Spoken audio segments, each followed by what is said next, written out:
Hi, welcome to week 7. This week we are surveying the ideological component of terrorism and looking at terrorism on the left and right fringes. I say fringe because I can't offhand think of any centrist ideological positions that also provide a justification for terrorism. Or I can imagine such a position, but I can't think of a good historical example. The chapter's opening viewpoint discusses the idea of skinheads, which comprise an interesting illustration of a subculture with a penchant for violence that has, began in the United Kingdom. There are manifestations of skinhead culture in other European countries and in the United States.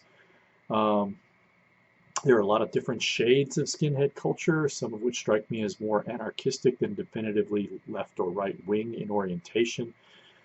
Some skinheads are sort of off on the left, and some are way off on the right. And a lot of times they're fighting with each other because of those distinctions. The first thing that we have to do when we discuss ideological motivations for terrorism is to clarify what we mean by ideology.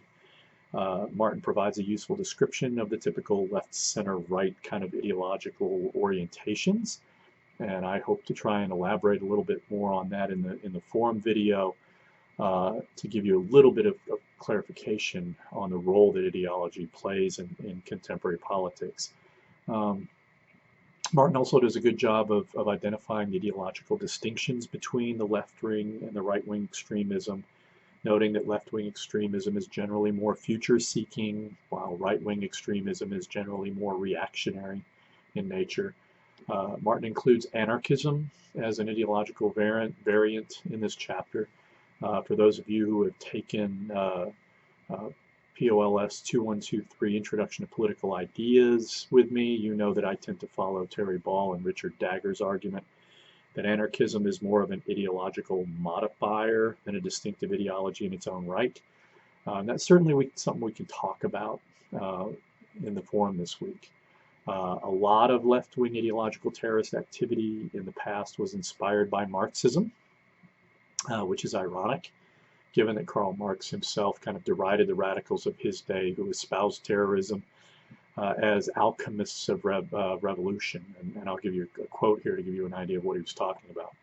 It is self-evident that these conspirateurs do not limit themselves to the mere task of organizing the proletariat. Not at all. Their business lies precisely in trying to preempt the developing revolutionary process, drive it artificially to crisis, and to create a revolution ex nihilo, which is basically Latin for out of nothing. To make a revolution without the conditions of a revolution. For them, the only necessary condition for a revolution is the adequate organization of their conspiracy. They are the alchemists of revolution, and they share all the woolly-mindedness, follies, and idées fixes of the former alchemists. An idée fixe is basically an obsession that dominates the mind. They throw themselves on discoveries which should work revolutionary wonders, incendiary bombs, hell machines of magical impact, MUETs, which ought to be the more wonder-making and sudden, the less they have any rational ground.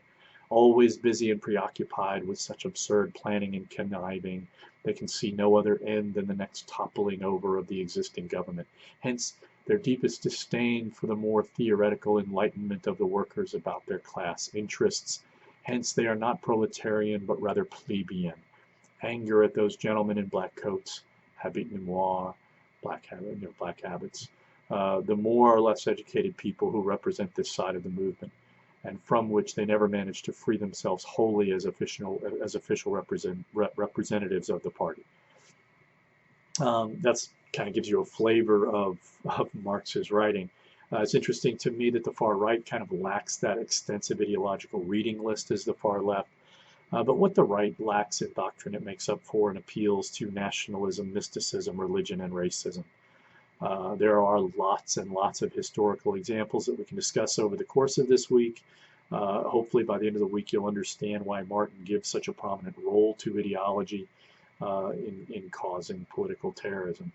We just have the 2 weekly assignments this week, the forum and the quiz, as graded assignments. And it's like that for the next 2 weeks until week 10, when we also will have our second unit exam. So let's keep up with reviewing and looking at the study guides and the PowerPoints. Let's have a great week.